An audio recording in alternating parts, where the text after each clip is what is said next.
Hey, it's Laura with your latest tech update. Using a cloud server has so many benefits for your business. It's a flexible way to store as much data as you need and work on it from anywhere. But you must be 100% sure your data is protected. A new report studied businesses that were hacked. It found 41% were breached through their cloud server, and that figure is rising every year. Emails were named the second biggest entry point for cyber criminals, followed by servers in your office that you access remotely, and employee-owned mobile devices. Remember, cyber criminals don't just target big businesses. They use automated tools to target all businesses all the time.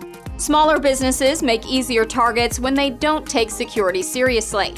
If you're not 100% sure your cloud server or any part of your technology is safe, contact us. We'll check for you. That's your tech update. More next week.